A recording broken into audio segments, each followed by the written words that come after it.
Good evening बच्चों।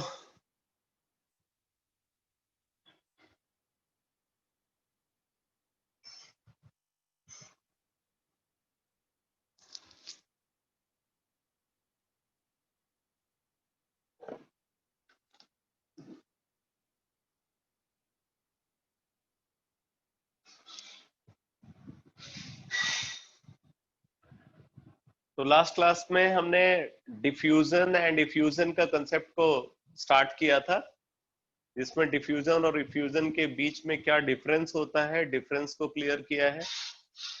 और rate of diffusion और रेट ऑफ इफ्यूजन कौन कौन से फैक्टर पे डिपेंड करता है, उन फैक्टर्स के बारे में मैंने आपको बताया हुआ है। तो अब मैं डिस्कस करने जा रहा हूं कि अगर हमें डिफ्यूजन और इफ्यूजन को एक्सपेरिमेंटली मेजर करना हो तो एक्सपेरिमेंटली हम इसको मेजर कैसे कर सकते हैं, ठीक है।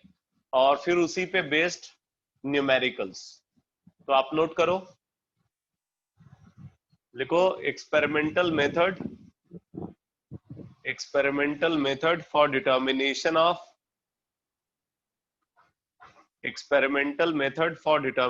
Of rate of diffusion or effusion. Experimental method for determination of rate of diffusion or effusion. ठीक है, तो अब जरा देखो क्या क्या मेथड्स हैं। जैसे अगर मान लो हमारे पास एक कंटेनर है, एक कंटेनर को हम कंसीडर कर रहे हैं।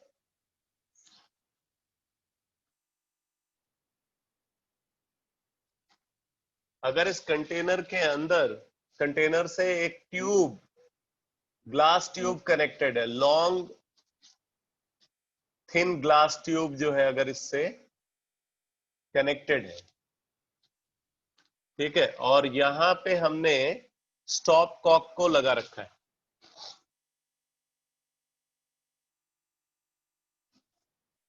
यहां पे हमने स्टॉप कॉक को लगा रखा है और इस ट्यूब के अंदर एक ऐसा केमिकल हमने फिल कर रखा है। गैस जैसे ही उस केमिकल के कांटेक्ट में आती है तो एक कलर्ड कंपाउंड प्रोड्यूस होता है, ठीक है। यहाँ पे हम ये बेसिकली मेजर करना चाहते हैं कि गिवन टाइम में गैस कितना डिस्टेंस ट्रेवल कर रही है। तो वो डिस्टेंस ट्रेवल करने के लिए, तो डिटरमाइन करने के लिए हम क्या कर रहे हैं, इसके अंदर हमने एक केमिकल फिल किया है। इधर से स्टॉप कॉक को ओपन करते हैं और जब स्टॉप कॉक को ओपन करते हैं तो टाइम वहीं से मेजर करना शुरू कर देते हैं, ठीक है। तो स्टॉप कॉक को ओपन करने के बाद हम ये देख रहे हैं कि कितने पार्ट का कलर चेंज हो गया। बेसिकली जहां तक गैस पहुंचेगी वहां तक वो गैस उस केमिकल के साथ रिएक्ट करके कलर्ड कंपाउंड का फॉर्मेशन करेगी, और कलर्ड कंपाउंड का फॉर्मेशन करेगी तो मतलब उस पार्ट का कलर चेंज हो जाएगा।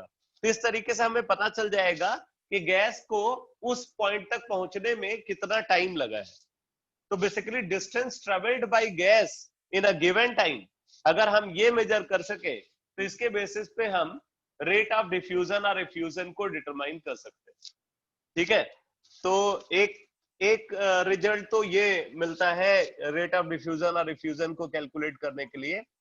रेट ऑफ डिफ्यूजन और effusion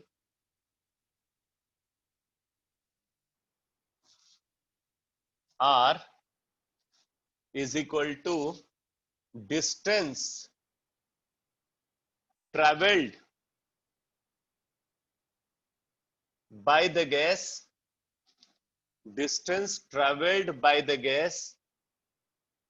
divided by time taken.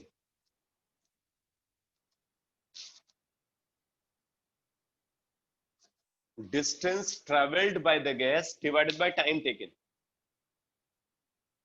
इससे हम रेट ऑफ डिफ्यूजन और इफ्यूजन को डिटरमाइन कर सकते हैं। तो ऑब्वियसली अगर हम स्टॉप कॉक को ओपन करते हैं तो अगर लाइटर गैस होगी तो लाइटर गैस गिवन टाइम में ज्यादा डिस्टेंस ट्रेवल करेगी, अगर हैवियर गैस होगी तो वो गिवन टाइम में कम डिस्टेंस ट्रेवल करेगी, तो उसके बेसिस पे हम उनके रेट ऑफ डिफ्यूजन और रिफ्यूजन का रेशियो को डिटरमाइन कर सकते हैं। तो एक रिजल्ट तो ये है जिसके बेसिस पे रेट ऑफ डिफ्यूजन और रिफ्यूजन को कैलकुलेट किया जाता है। दूसरा रिजल्ट देखो क्या है, रेट ऑफ डिफ्यूजन और refusion is equal to volume of gas diffused, volume of gas diffused और इफ्यूज्ड भी बोल सकते हो, डिफ्यूज्ड और effused divided by time taken. अब इसको आप कैसे मेजर कर सकते हो, जैसे देखो एक बैलून है, उस बैलून के अंदर हमने गैस को फिल किया है और फिर हम क्या करते हैं कि बैलून को प्रिक कर देते हैं किसी निडल की हेल्प से, हमने उसके अंदर एक छोटा सा होल बना दिया। जैसे ही होल हम फॉर्म करेंगे क्या होगा, गैस बाहर निकलने लगेगी और गैस के बाहर निकलने की वजह से बैलून जो है वो श्रिंक करने लगेगा। तो बैलून के साइज में किस तरीके से चेंज आ रहा है, बेसिकली जो बैलून का वॉल्यूम है वो उसके अंदर प्रेजेंट गैस का वॉल्यूम है। तो इस तरीके से हम ये पता कर सकते हैं कि गैस का वॉल्यूम गिवन टाइम में कितना चेंज हुआ। तो आप वहां पे भी आप देख सकते हो कि अगर बैलून के अंदर कोई हैवियर गैस है, जैसे CO2 जैसी गैस अगर प्रेजेंट है, तो उस बैलून को श्रिंक करने में ज्यादा टाइम लगेगा। लेकिन अगर उसके अंदर हाइड्रोजन गैस प्रेजेंट है तो बैलून जो है बहुत तेजी से श्रिंक करेगा। तो वॉल्यूम ऑफ गैस डिफ्यूज्ड और रिफ्यूज्ड अपॉन टाइम टेकन, ये भी रेट ऑफ डिफ्यूजन और रिफ्यूजन को मेजर करने का एक तरीका है। इसी तरीके से this is equal to number of mole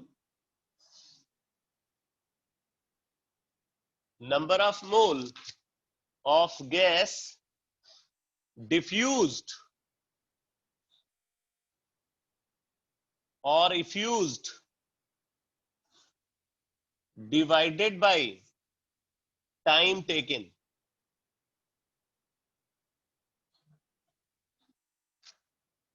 number of mole of gas diffused or effused divided by time taken। अगर हमें ये हमारे पास ऐसा तरीका हो कि हम ये पता कर सके कि जो कंटेनर के अंदर गैसियस मोल कितना है, तो हम उसके बेसिस पे अलग अलग टाइम पे गैसियस मोल को मेजर करके और फिर नंबर ऑफ मोल में जो चेंज आ रहा है उसके बेसिस पे हम रेट ऑफ डिफ्यूजन और रिफ्यूजन को मेजर कर सकते हैं। तो number of mole of gas diffused और रिफ्यूज्ड अपॉन टाइम टेकन, तो ये भी एक तरीका है रेट ऑफ डिफ्यूजन और रिफ्यूजन को कैलकुलेट करने का। और एक मेथड और है pressure of gas,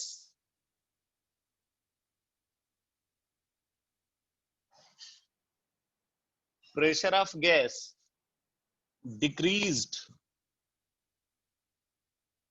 pressure of gas decreased और इंक्रीज्ड भी हो सकता है।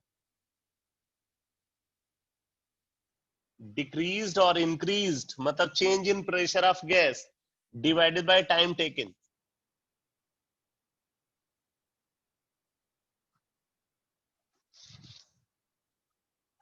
अब आप इसको ऐसे समझ सकते हैं जैसे यही कंटेनर है, अगर हम इसके अंदर कोई प्रेशर मेजरिंग डिवाइस लगा दें, ठीक है, मान लो यहाँ पे एक प्रेशर मेजरिंग डिवाइस हमने लगा दिया, एक प्रेशर मेजरिंग डिवाइस जो है वो हमने यहाँ पे लगाया हुआ है और हम क्या कर रहे हैं, यहाँ पे स्टॉप कॉक जो है इसको ओपन करते हैं। स्टॉप कॉक को ओपन करते हैं तो गैस बाहर निकलने लगती है। तो गैस बाहर इनिशियल प्रेशर क्या है वो हमने इस डिवाइस की रीडिंग से पता कर लिया, फिर हमने स्टॉप कॉक को ओपन किया, गैस बाहर निकल रही है। गैस के बाहर निकलने की वजह से क्या होगा, अंदर में प्रेशर कम होगा, तो ऑब्वियसली डिवाइस में जो प्रेशर की रीडिंग होगी वो प्रेशर वैल्यू जो है वो डिक्रीज करेगी। तो चेंज इन प्रेशर हम निकाल लेते हैं इन अ गिवन टाइम, उसके बेसिस पे हम रेट ऑफ डिफ्यूजन और रिफ्यूजन को कैलकुलेट कर सकते हैं। तो ये 4 अलग अलग मेथड्स हैं रेट ऑफ डिफ्यूजन और रिफ्यूजन को डिटरमाइन करने के लिए। इन्हीं पे बेस क्वेश्चन पूछे जाते हैं। ठीक है, तो अब मैं कुछ न्यूमेरिकल सॉल्व कराता हूं इस कॉन्सेप्ट पे बेस्ड। तो एक क्वेश्चन लिखो, क्वेश्चन लिखो बेटा।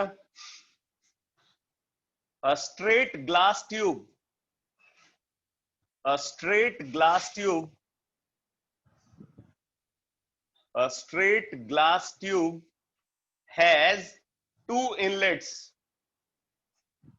A straight glass tube has two inlets, x and y. x and y दो इनलेट्स हैं उसके अंदर, x and y at the two ends, at the two ends, दोनों एंड पे, at the two ends. आगे लिखो, the length of tube, the length of tube is 200 centimeter. The length of tube is 200 centimeter.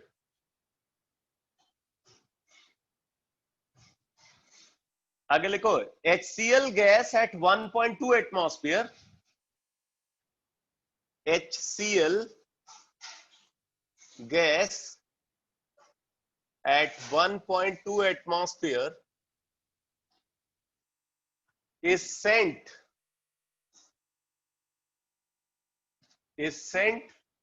through inlet X, through inlet X. HCl gas at 1.2 atmosphere is sent through inlet X, and ammonia gas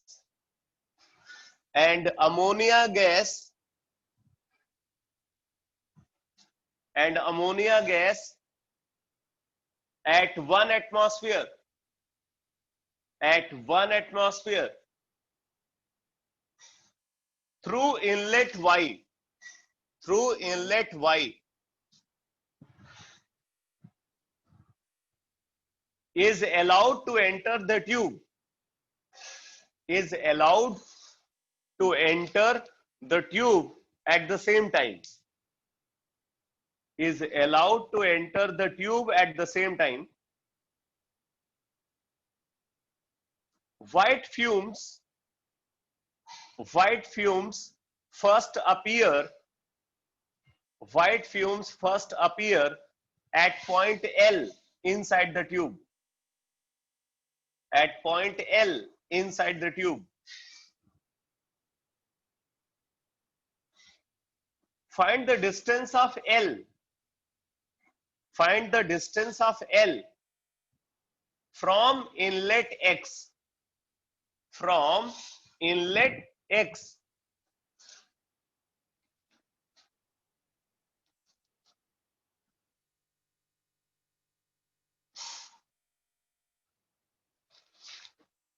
तो यहां पे बोला जा रहा है कि एक straight glass tube है,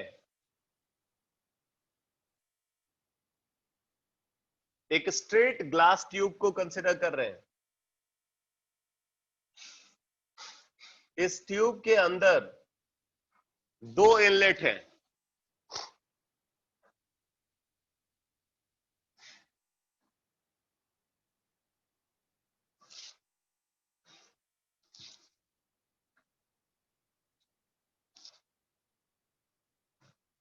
इसको बोल रहे हैं इनलेट X, इसको बोल रहे हैं इनलेट Y। ये इनलेट X है और ये इनलेट Y है, ठीक है।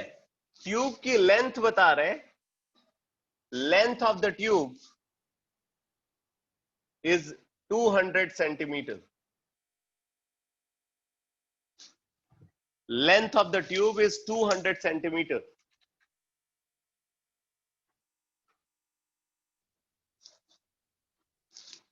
इनलेट X से HCl गैस को एंटर करा रहे हैं, यहां से HCl गैस को एंटर करा रहे हैं एट प्रेशर 1.2 एटमॉस्फेयर, और इनलेट Y से अमोनिया गैस को एंटर करा रहे हैं at 1 atmosphere, at 1 atmosphere same time पे दोनों गैसेस को एंटर कराते हैं। अब बोल रहे हैं कि व्हाइट फ्यूम अगर पॉइंट एल पे सबसे पहले अपीयर होती है, मान लो यहां पे व्हाइट फ्यूम सबसे पहले अपीयर होती है, ये है एल। व्हाइट फ्यूम क्यों अपीयर हुई, आप इस बात को समझ सकते हो, अमोनिया HCl से रिएक्ट करके अमोनियम क्लोराइड बनाता है और इसकी वजह से व्हाइट फ्यूम प्रोड्यूस होती है। अमोनियम क्लोराइड का फॉर्मेशन होता है जिसकी वजह से डेंस व्हाइट फ्यूम प्रोड्यूस होती है। तो ऑब्वियसली व्हाइट फ्यूम वहां पे अपीयर होगी जहां पे दोनों गैसेस सबसे पहले आकर के मिलती हैं। ठीक है, तो इधर से HCl आ रही है और इधर से अमोनिया आ रही है, जहां पे दोनों सबसे पहले मिलेंगे वहां पे व्हाइट फ्यूम अपीयर होगी। तो आपसे पूछा जा रहा है कि इनलेट X से पॉइंट L का डिस्टेंस क्या है, मतलब ये डिस्टेंस आपको मेजर करना है। मान लो कि ये डिस्टेंस है X, ये डिस्टेंस है X, तो ऑब्वियसली ये वाली डिस्टेंस क्या होगी, ये डिस्टेंस हो जाएगी 200 माइनस X। तो आप ये बोल सकते हो कि जितने टाइम में HCl gas X distance travel करती है उतने ही टाइम में ammonia gas 200 minus X distance travel करती है। जितने टाइम में HCl gas X distance travel कर रही है उतने ही टाइम में ammonia gas 200 minus X distance travel कर रही है, बिकॉज दोनों यहां से एक ही टाइम पे एंटर कर रहे हैं। क्वेश्चन के स्टेटमेंट में गिवन है कि ये सेम टाइम पे ट्यूब के अंदर एंटर करते हैं। इसलिए क्या होगा कि अमोनिया को Y से L तक आने में जितना टाइम लग रहा है HCl को X से L तक आने में भी उतना ही टाइम लग रहा है। अब हम यहां पे रिजल्ट यूज करेंगे पहला वाला, रेट ऑफ डिफ्यूजन और refusion of the gas is equal to distance travelled by the gas divided by distance travelled by the gas divided by time taken. तो ये रिजल्ट यूज करेंगे। तो अब देखो हम क्या लिख सकते हैं, rate of diffusion of HCl is equal to X by T। X distance मान लो T टाइम में ये ट्रेवल करती है, X by T।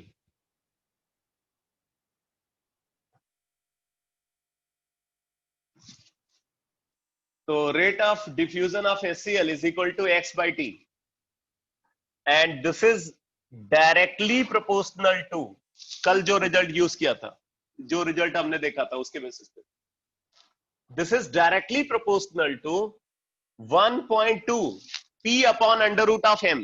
P upon under root of M, rate of diffusion is directly proportional to P upon under root of M। तो P upon under root of M, तो under root of M यानी कि molecular mass of HCl, तो molecular mass of HCl हो जाएगा 36.5। तो rate of diffusion of HCl is equal to X by T and that is directly proportional to P upon, इसका pressure है 1.2 atmosphere और molecular mass कितना है 36.5, तो अंडर रूट ऑफ M। ठीक है, अब देखो इधर अमोनिया के लिए rate of diffusion of ammonia is equal to distance travelled by ammonia जो कि 200 माइनस X है divided by time taken T, 200 minus X by T, and this is directly proportional to P upon under root of M। One pressure है 1 atmosphere upon under root of M, तो molecular mass of ammonia 17, ये हम लिख सकते हैं। ठीक है, तो अब आप यहां पे देखो, फिर आप ये लिख सकते हो, this implies rate of diffusion of HCl upon rate of diffusion of ammonia, this is equal to TET तो कैंसिल हो जाएगा, तो X upon 200 minus X and this is equal to, यहां से देखो तो ये आ जाएगा 1.2 multiplied by under root of 17/36.5।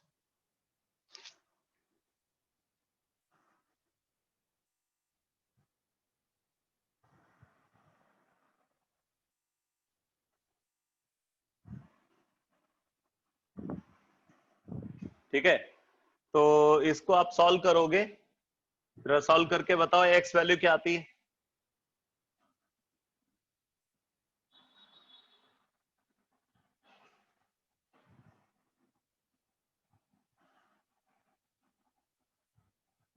Solve करके एक्स वैल्यू निकालो।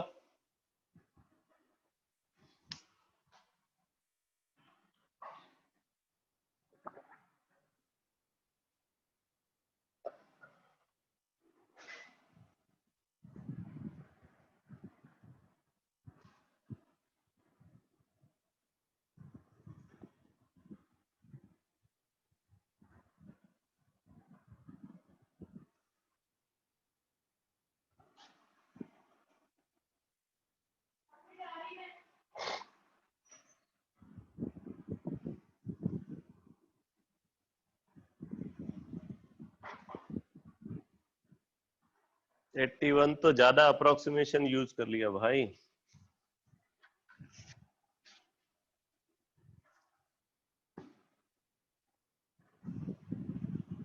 ना,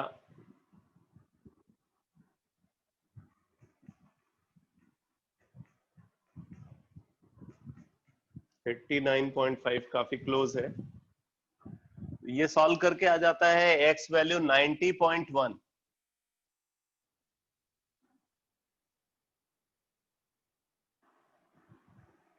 90.1।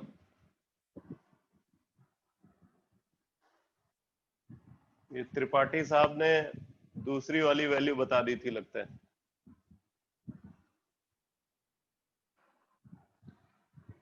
यहाँ पे इनलेट एक्स से एल का डिस्टेंस पूछा गया है, तो इनलेट एक्स से एल का डिस्टेंस है 90.1 सेंटीमीटर। मतलब HCl गैस कितना डिस्टेंस ट्रेवल कर रही है, 90.1 सेंटीमीटर। अमोनिया गैस कितना डिस्टेंस ट्रेवल करेगी, 109.9 centimetre. 109.9 centimetre ammonia gas travel करेगी।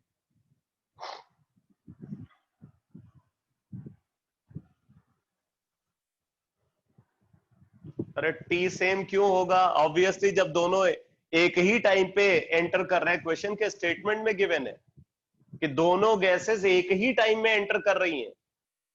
तो यहां से ये इधर से अमोनिया आ रही है और इधर से HCl आ रही है, जहां पे सबसे पहले मिलेंगे वहीं तो व्हाइट फ्यूम बनेगा। इसका मतलब उस पॉइंट तक पहुंचने में तो वो सेम टाइम ले रहे हैं ना।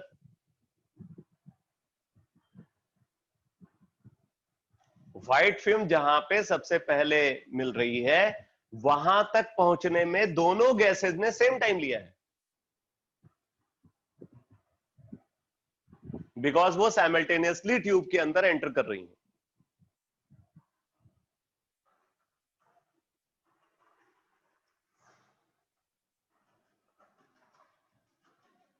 एक और क्वेश्चन लिखो।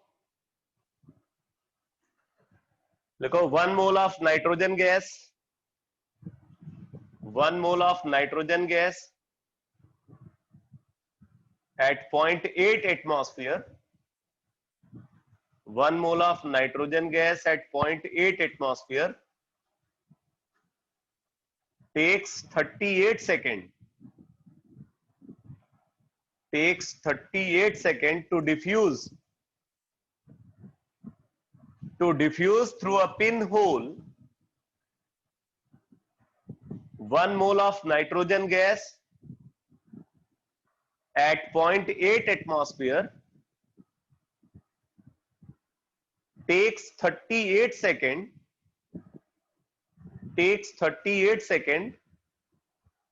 to diffuse through a pinhole whereas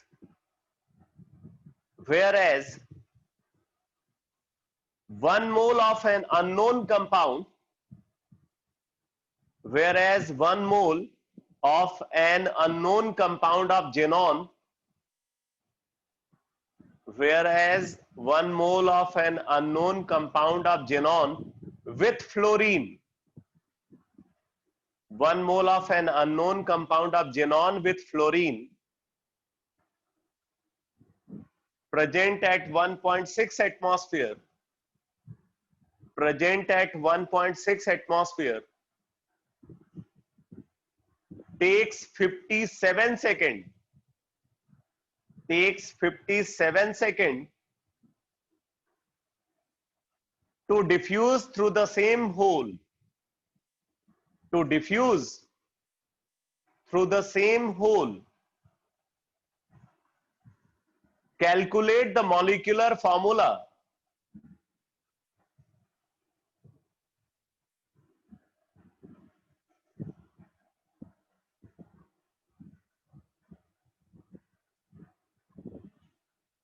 क्या पूछ लिया भाई तूने? प्रेजेंट एट,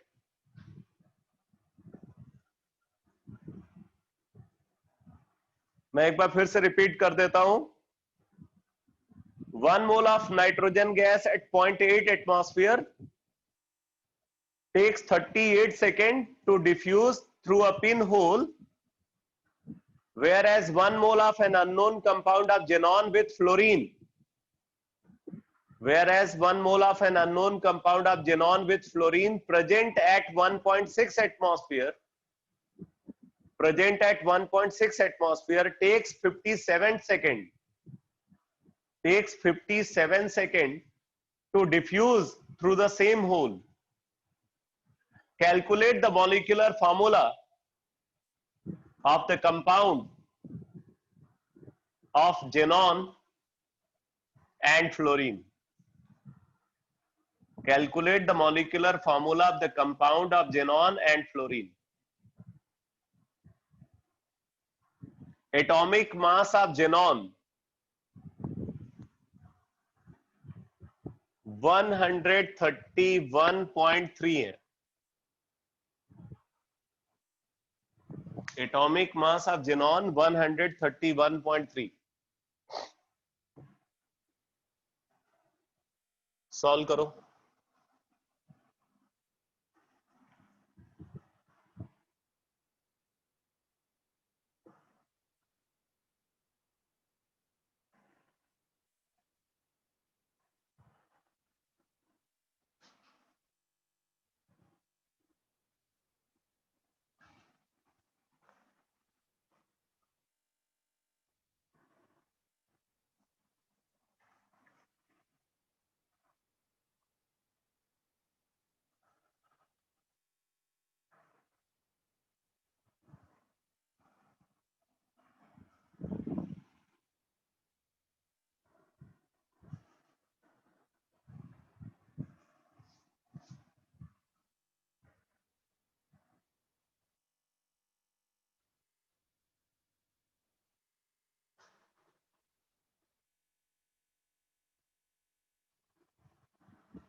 ठीक है.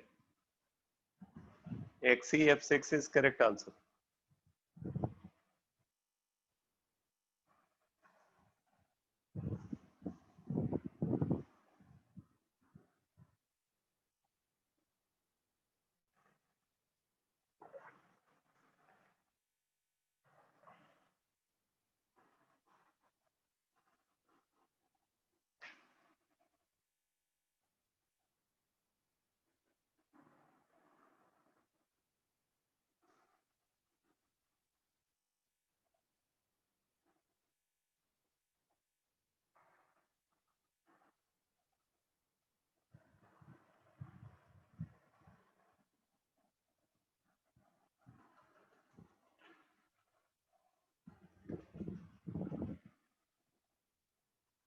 तो यहां पे आप देखो,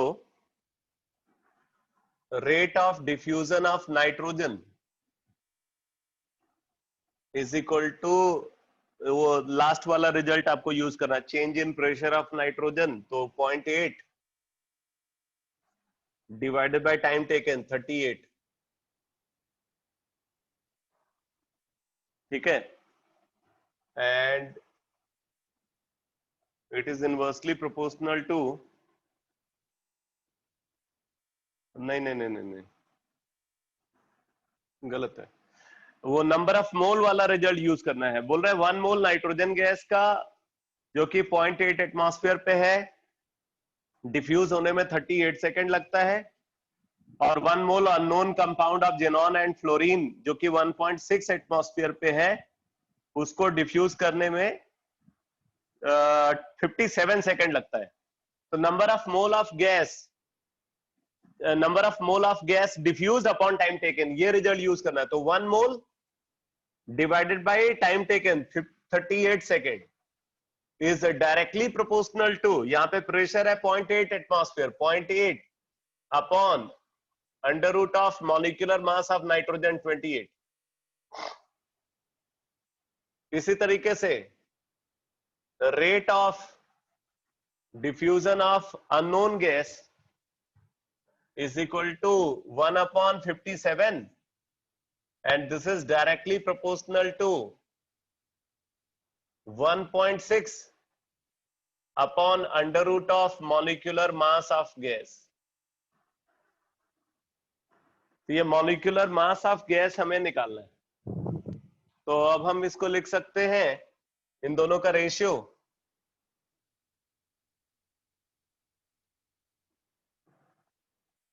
(57 upon 38) is equal to 0.8 upon 1.6 multiplied by under root of molecular mass of gas upon 28।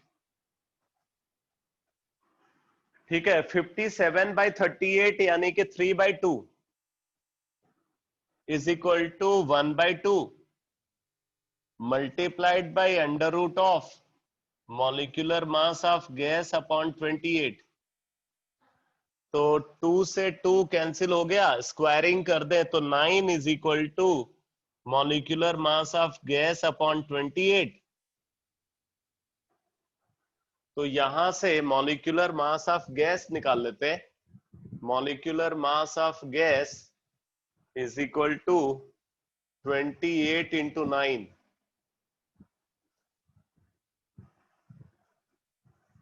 252 आ गया।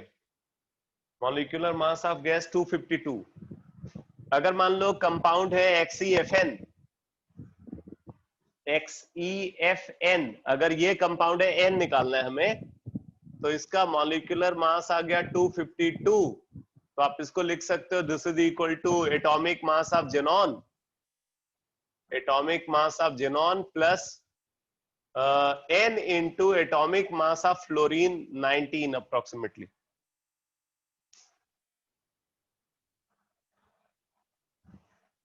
तो यहां से N वैल्यू आप कैलकुलेट करोगे, N वैल्यू अप्रोक्सीमेटली 6 आ जाती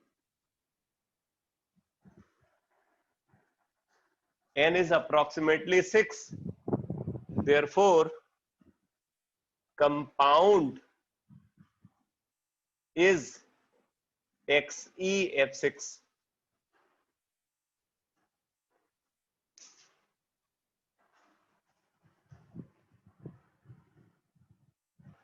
तो बेटा प्रॉब्लम सॉल्विंग अप्रोच समझ में आ रहा है सबको?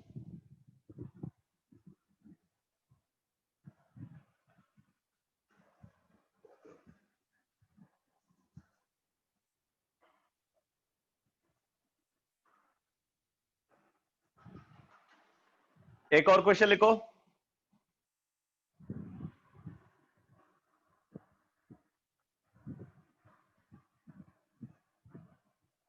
लिखो 20 litre of SO2, 20 litre of SO2 diffuses through a porous partition 20 liter of SO2 diffuses through a porous partition in 60 second. In 60 second.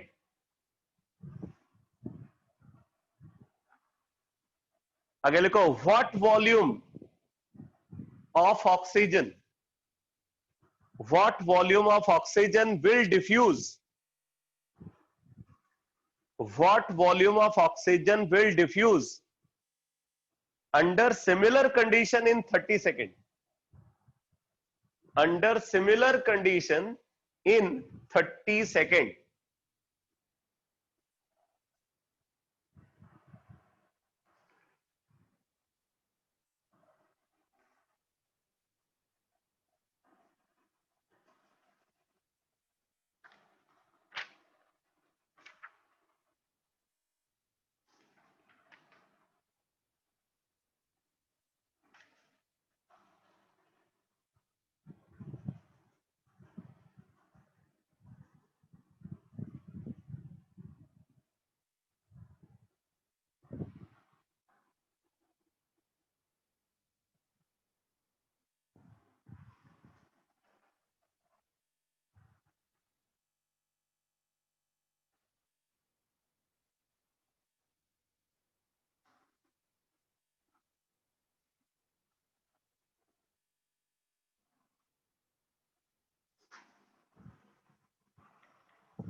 $14.14 liter is correct answer.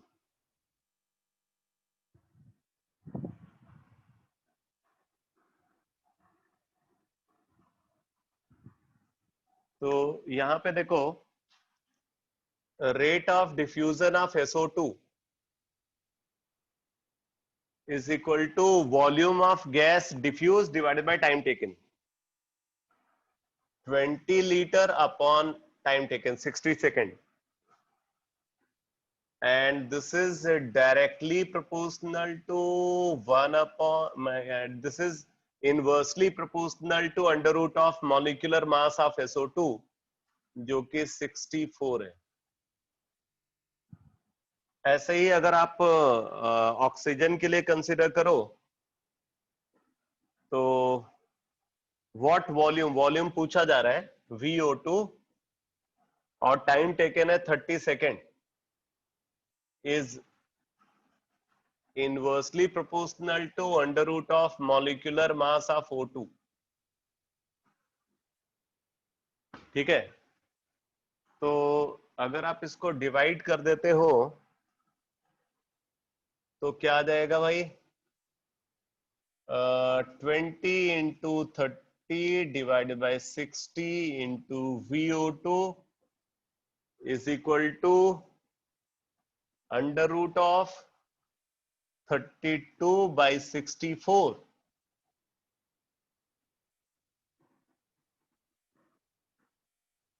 तो 10 upon VO2 is equal to under root of 1 by 2. अगर आप इसको अगर आप देखो तो ये आ गया VO2 is equal to 10√2 litre. √2 1.414, तो ये आ जाएगा 14.14 लीटर.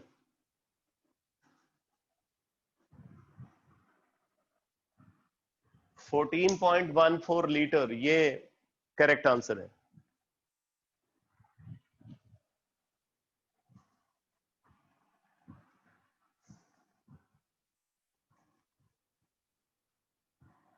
अगला क्वेश्चन लिखो. Next question,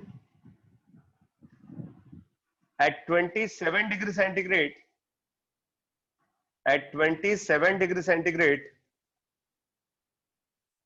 hydrogen is leaked, hydrogen is leaked through a tiny hole. At 27 degree centigrade, hydrogen is leaked through a tiny hole, into a vessel for 20 minutes. Into a vessel for 20 minutes. Into a vessel for 20 minutes. मैं फिर से repeat कर रहा हूं. At 27 degree centigrade, hydrogen is leaked through a tiny hole into a vessel for 20 minutes. आगे लिखो another unknown gas. Another unknown gas. Another unknown gas at the same temperature. At the same temperature and pressure. Another unknown gas at the same temperature and pressure as that of hydrogen. As that of hydrogen. Another unknown gas at the same temperature and pressure as that of hydrogen is leaked through the same hole for 20 minutes. Is leaked through the same hole for 20 minutes. After the diffusion of the gases, after the diffusion of the gases, after the diffusion of the gases, the mixture exerts a pressure. The mixture exerts a pressure of 6 atmosphere. The mixture exerts a pressure of 6 atmosphere.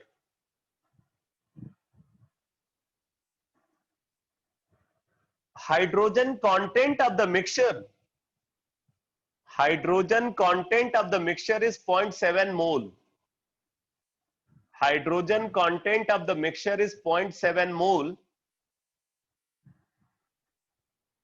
उस mixture में hydrogen का 0.7 मोल present है, ये बता रहे हैं. If the volume of the container is 3 liter, if the volume of the container is 3 liter, what is molecular weight of unknown gas? What is molecular weight of unknown gas?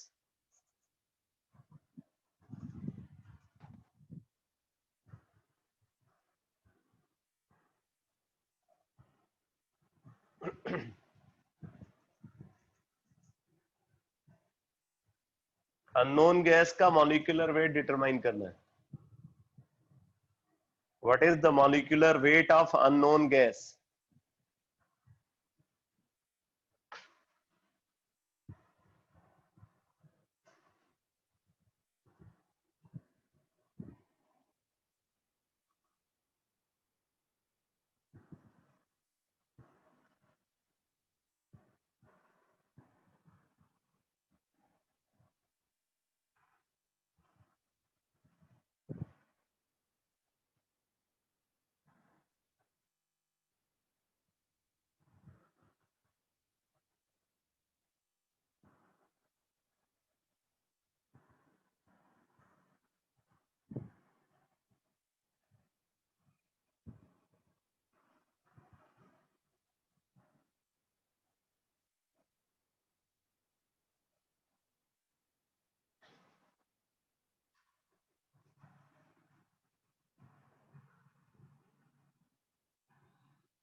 भाई question तो पढ़ लिया होगा तो solve कर पाओगे?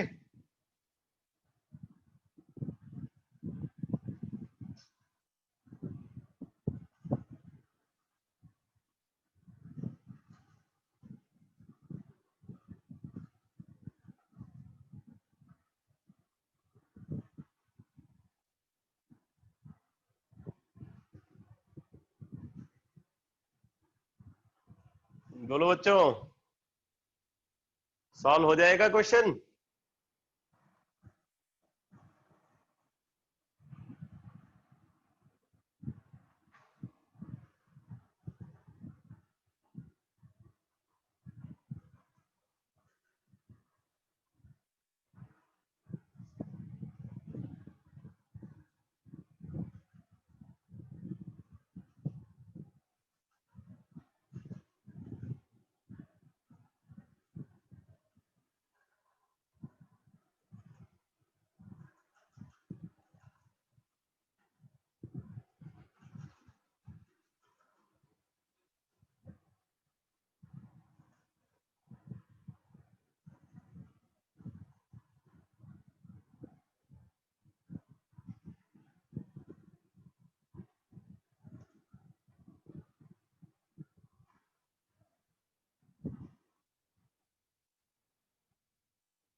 चलो मैं डिस्कस कर रहा हूं, देखो। बोला at 27 degree centigrade hydrogen is leaked through a tiny hole into a vessel for 20 minutes. Another unknown gas at the same temperature and pressure as that of hydrogen is leaked through the same hole for 20 minutes. पहले उसी whole के through hydrogen gas leak होती है 20 minute तक, फिर same whole के through एक unknown gas leak होती है 20 मिनट तक।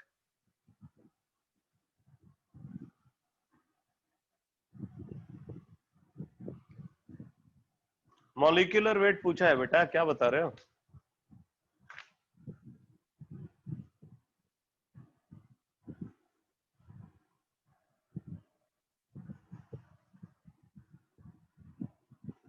वैसे तुम ने निकाल तो लिया है बट यूनिट जो है तुम सही नहीं बता रहे हो। 1019.77 ग्राम पर मोल, मतलब अप्रोक्सीमेटली 1020 ग्राम पर मोल।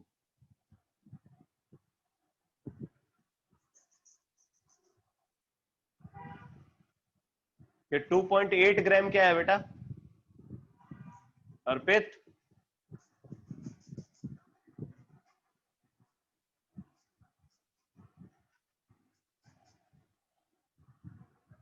मॉलिक्यूलर मास पूछा है, मॉलिक्यूलर मास की यूनिट ग्राम पर मोल होगी। चलो मैं एक्सप्लेन कर रहा हूं, अब देख लेना इसको। तो बोले कि after the diffusion of the gases the mixture exerts a pressure of 6 atmosphere. जो टोटल प्रेशर है दोनों जब उस कंटेनर में लीक करके आते हैं तो टोटल प्रेशर हो जाता है 6 atmosphere. P total 6 atmosphere given, और उसके अंदर हाइड्रोजन के मोल्स जो है वो गिवन है 0.7, मतलब 20 मिनट में 0.7 मोल हाइड्रोजन का लीक करके अंदर आया। वॉल्यूम ऑफ कंटेनर गिवन है 3 litre, 3 litre volume of container given. Molecular mass of gas आपको निकालना है, मॉलिक्यूलर मास ऑफ गैस आपको निकालना है। तो आप आइडियल गैस इक्वेशन को यूज करके टोटल नंबर ऑफ मोल निकाल सकते हो। P total into V is equal to N total RT, ठीक है? तो यहां से एन टोटल को अगर आप कंसीडर करो तो n total is equal to P total into V upon R T. P total यहां पे 6 एटमॉस्फेयर है और वॉल्यूम 3 लीटर है। आर वैल्यू लीटर एटमॉस्फेयर में 0.0821 है और टेम्परेचर को अगर कंसीडर करें तो टेम्परेचर यहां पे 27 डिग्री सेंटीग्रेड है बेटा। टेम्परेचर गिवन है 300 केल्विन।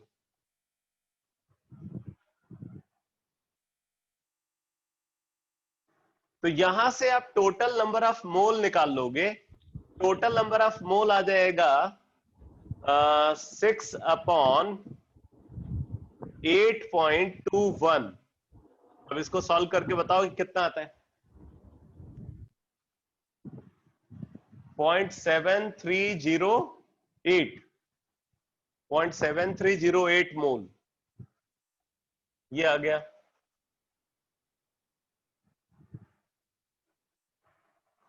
टोटल नंबर ऑफ मोल आ गया 0.7308 मोल। अब हाइड्रोजन का मोल इतना है, इसका मतलब अननोन गैस का मोल आप निकाल लोगे। N total is equal to number of mole of hydrogen plus number of mole of unknown gas. तो number of mole of unknown gas is equal to n total minus number of mole of hydrogen. तो n total 0.7308 minus 0.7, तो ये आ गया solve करके 0.0308 मोल।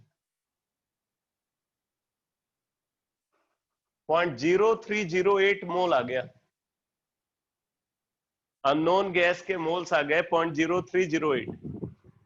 अब देखो जितने time में हाइड्रोजन का इतना मोल डिफ्यूज करके आता है उतने ही टाइम में अननोन गैस का इतना मोल डिफ्यूज करके आ रहा है। तो आप ये रिजल्ट यूज कर सकते हो, rate of diffusion of hydrogen is equal to 0.7 by 20 minute में, and this is inversely proportional to square root of molecular mass of hydrogen. The rate of diffusion of unknown gas is equal to 0.0308 upon 20, and this is inversely proportional to under root of molecular mass of unknown gas. ठीक है, तो अब आप यहां से लिख सकते हो therefore 0.7 upon 0.0308 is equal to under root of m by 2, m by 2। तो ये सॉल्व करके देख लो कितना आता है।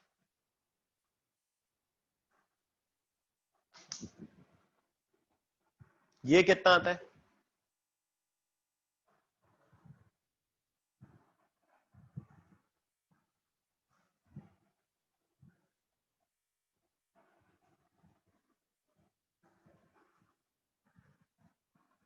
$22.72। तो 22.72 is equal to under root of m by 2। तो आप इसकी स्क्वायरिंग कर दो। स्क्वायरिंग कर दोगे तो 22.72 का square multiplied by 2 is equal to molecular mass of unknown gas. तो ये अप्रोक्सीमेटली आ जाता है 1020।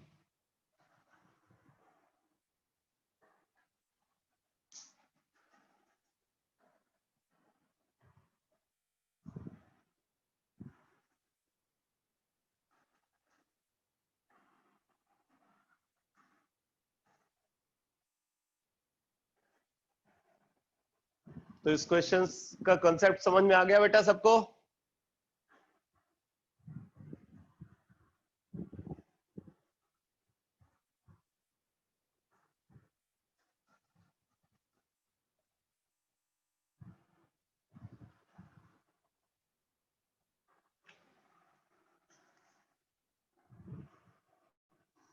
एक और क्वेश्चन लिखो, ये पास्ट ईयर आईआईटी एग्जाम का क्वेश्चन है। लिखो the composition of the equilibrium mixture, the composition of the equilibrium mixture,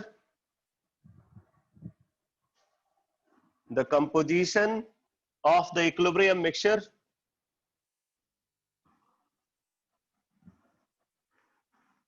ये इक्विलिब्रियम बता रहे हैं यहां पे, Cl2 gives 2Cl, मतलब क्लोरीन गैस ये क्लोरीन एटम में कन्वर्ट हो रहा है। The composition of the equilibrium mixture, ये इक्विलिब्रियम मिक्सचर है which is attained at 1200 degree centigrade, 1200 degree centigrade.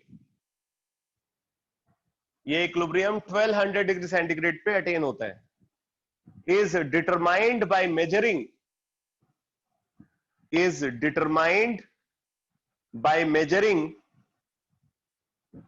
the rate of effusion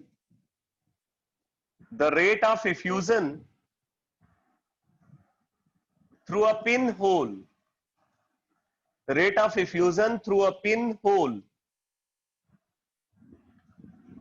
आगे लिखो, it is observed that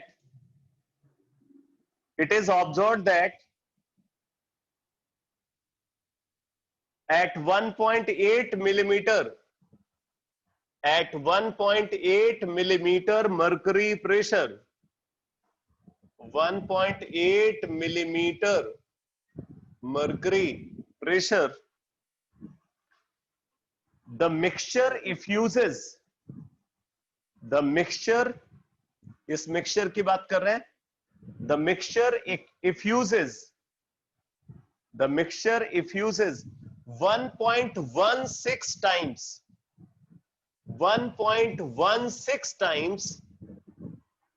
as fast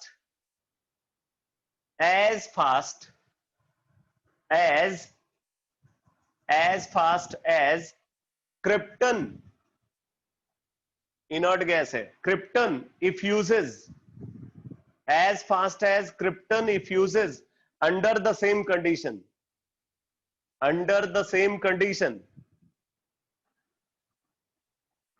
Calculate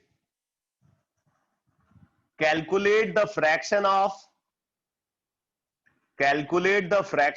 chlorine molecule,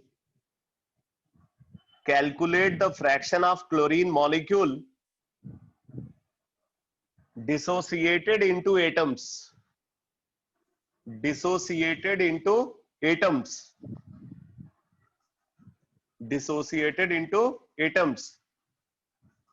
atomic weight of krypton,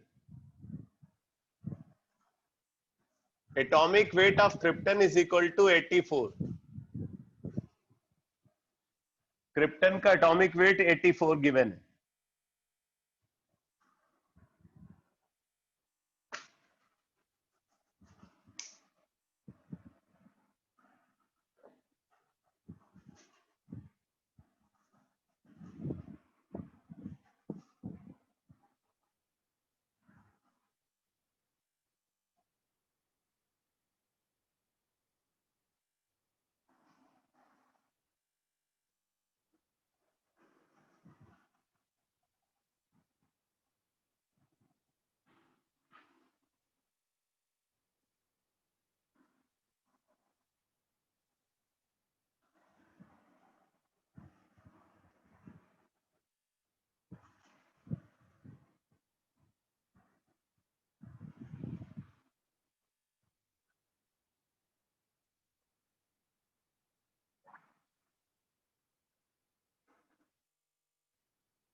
Friday जो test होगा आपका, Friday के test में diffusion and effusion तक आना है, मतलब ये जो डिस्कशन चल रहा है ये पूछा जाएगा।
चलो मैं डिस्कस कर रहा हूं इस क्वेश्चन को। देखो बोल रहे कि the composition of the equilibrium mixture, ये इक्विलिब्रियम मिक्सचर गिवन है, which is attained at 1200 degree centigrade, is determined by measuring the rate of effusion through a pin whole.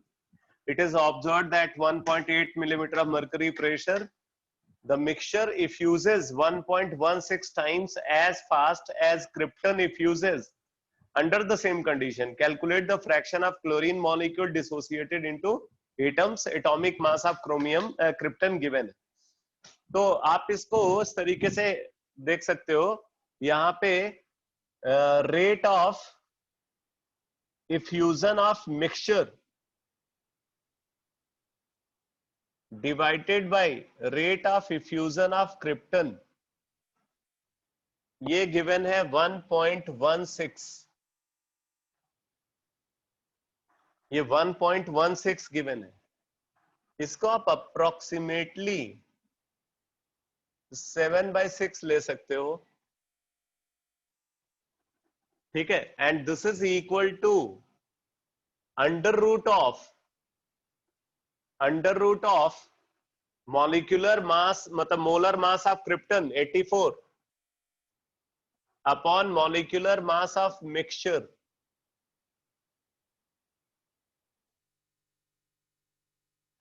Molecular mass of mixture. तो अब आप देखो, अगर आप squaring कर देते हो तो 49/36 is equal to 84 upon molecular mass of mixture, ये आ जाता है. तो मॉलिक्यूलर मास ऑफ मिक्सचर,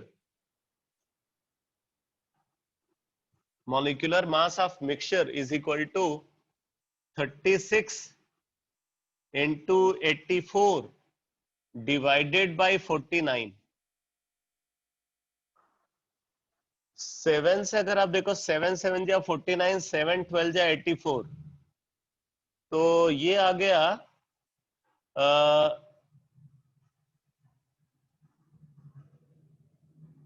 432/7.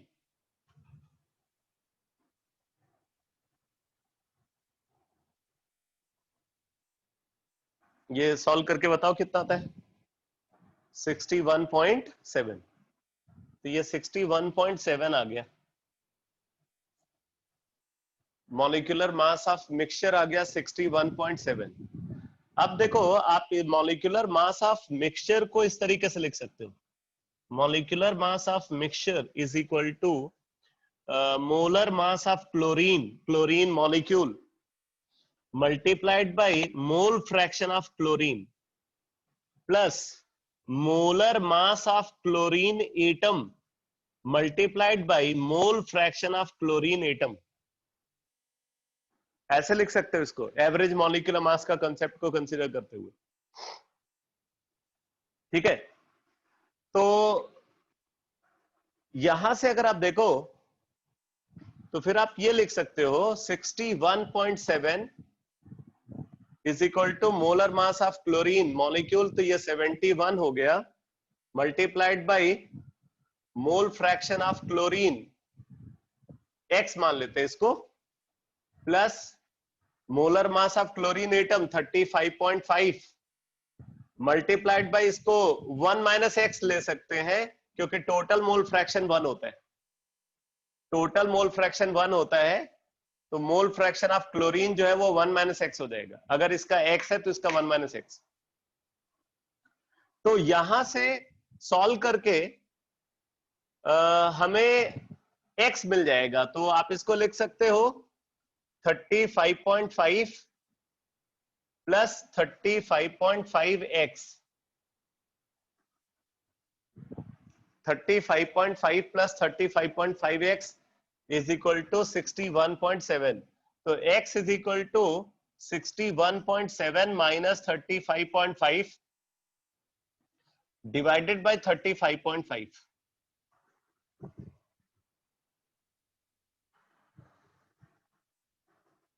ये कितना आया बताओ.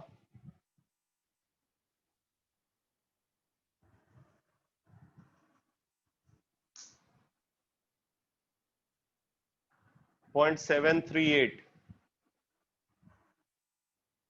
0.738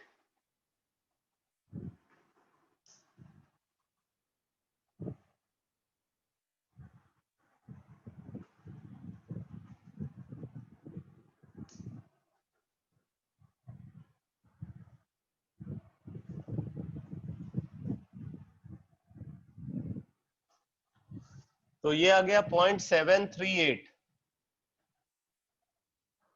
ठीक है, एक्स वैल्यू आ गई 0.738। ये this is mole fraction of chlorine, ये मोल फ्रैक्शन ऑफ क्लोरीन है बेटा।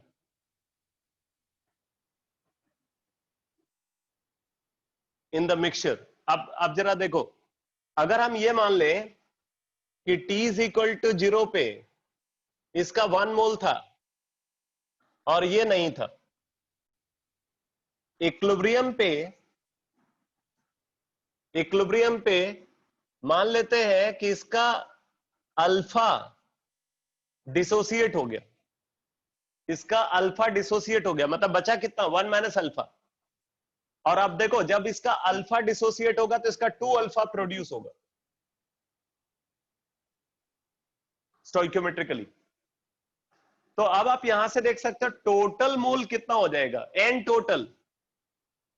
एन टोटल अगर आप निकालोगे तो 1 माइनस अल्फा प्लस 2 अल्फा, तो ये 1 प्लस अल्फा आ जाएगा। टोटल मोल 1 प्लस अल्फा आ जाएगा। तो अगर टोटल मोल 1 प्लस अल्फा है तो उसमें मोल फ्रैक्शन ऑफ क्लोरीन कितना होगा, तो आप इसको लिख सकते हो this is equal to 1 minus alpha upon 1 plus alpha.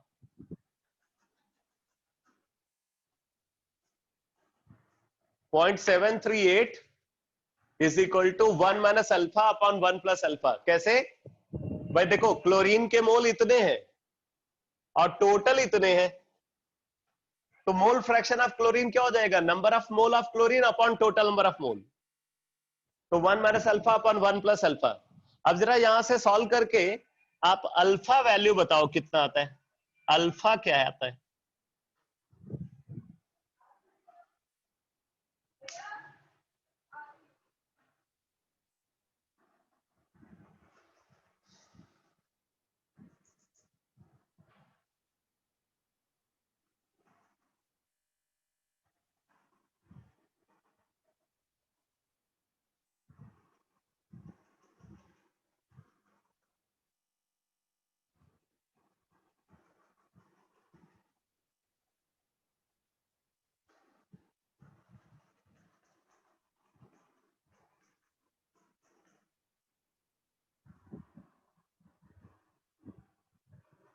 Point 1.15।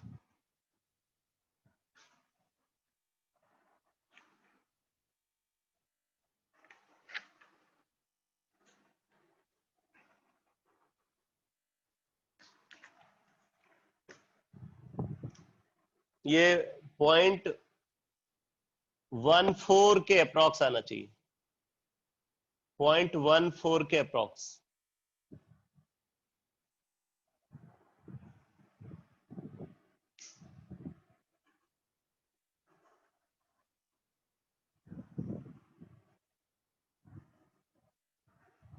ठीक है, अल्फा 0.14 आ गया। अब क्वेश्चन में जरा देखो पूछा क्या गया है। क्वेश्चन में पूछा गया calculate the fraction of chlorine molecule dissociated into atoms. Calculate the fraction of chlorine molecule dissociated into atom. देखना बेटा, हमने क्लोरीन कितना लिया था, 1 मोल लिया था, और डिसोसिएट कितना हुआ, अल्फा। 1 मोल हमने टोटल क्लोरीन का लिया था, उसमें से डिसोसिएट कितना हुआ, अल्फा। तो fraction of chlorine molecule dissociated, fraction of chlorine molecule dissociated, fraction of chlorine molecule dissociated, ये आपको निकालना है। तो this is equal to alpha by 1। Alpha dissociate हुआ और टोटल कितना था, 1 था, तो ये आ गया बेटा 0.14। तो 0.14 जो है ये फाइनल आंसर है। 0.14 फ्रैक्शन क्लोरीन मॉलिक्यूल का डिसोसिएट हुआ है।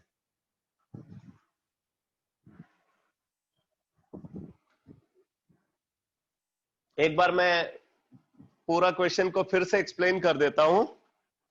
यहां पे बोल रहे हैं कि क्लोरीन मॉलिक्यूल और क्लोरीन एटम का एक मिक्सचर है, जो कि मतलब एक इक्विलिब्रियम मिक्सचर है जो 1200 डिग्री सेंटीग्रेड पे स्टैब्लिश हुआ है और प्रेशर है 1.8 मिलीमीटर ऑफ मर्करी।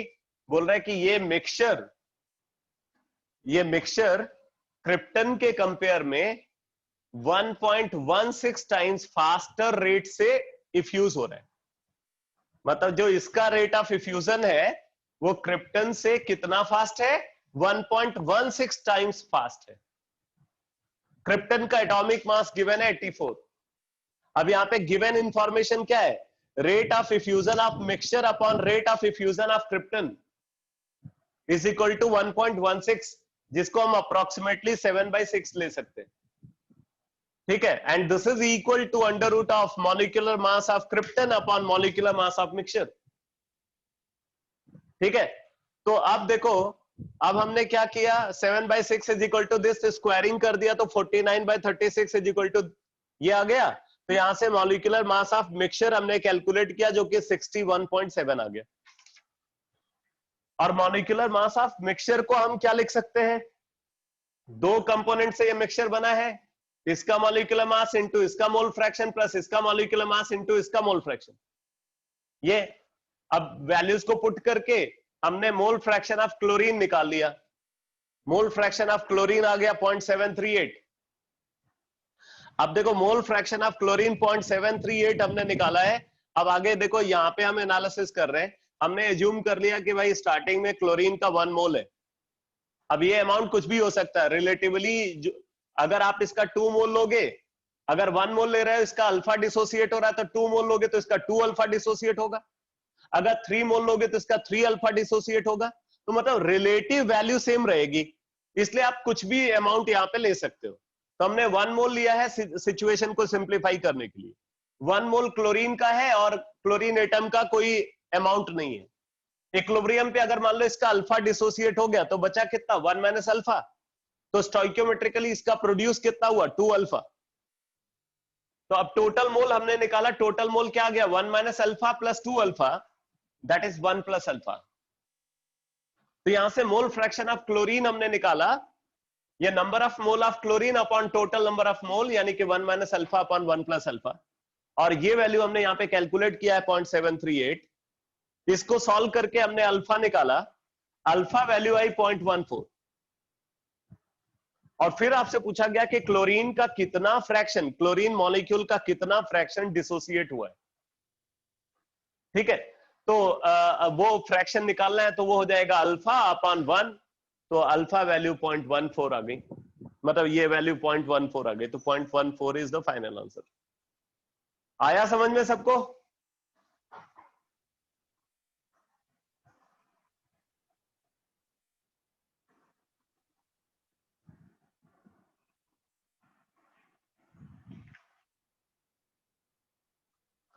एक क्वेश्चन और लिखो बेटा, लिखो N oxygen gas cylinder, an oxygen gas cylinder of 12 liter capacity, an oxygen gas cylinder of 12 liter capacity was filled,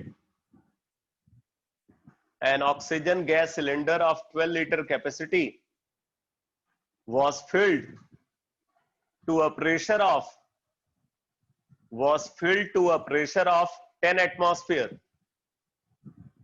was filled to a pressure of 10 atmosphere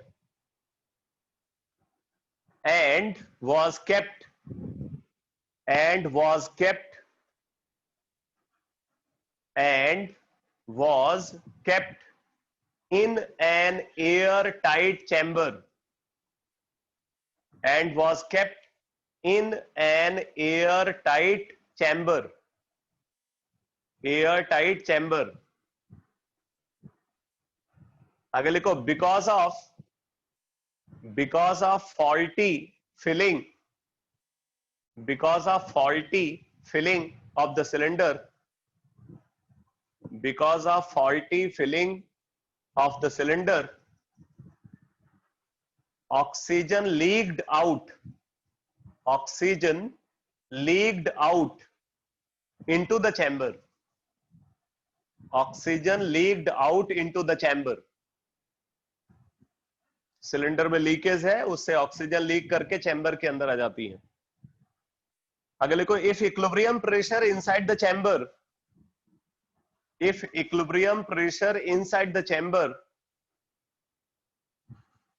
if equilibrium pressure inside the chamber increased from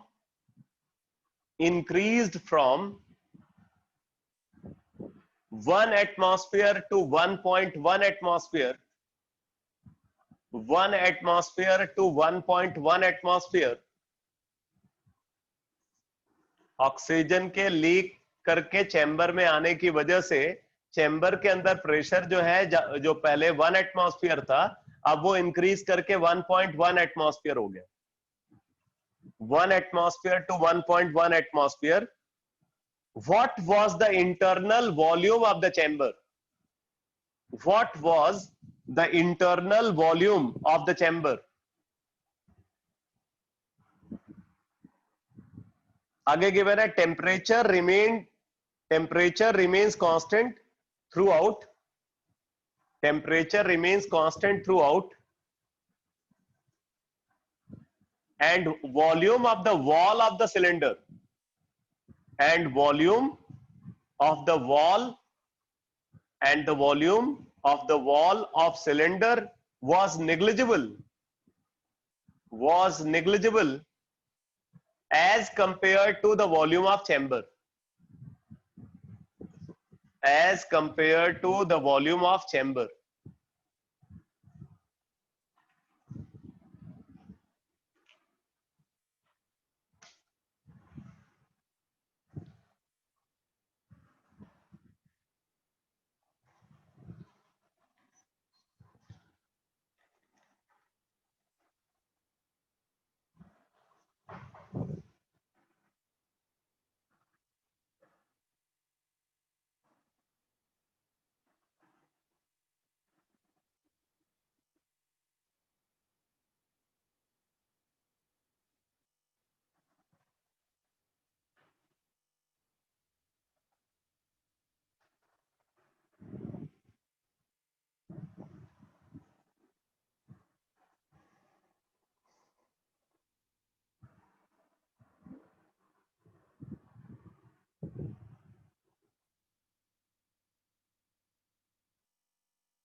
चलो, ये question मैं आपको खुद से solve करने के लिए दे रहा हूं, आप इसको ट्राई करो.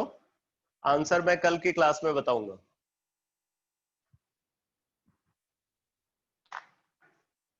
ओके बेटा.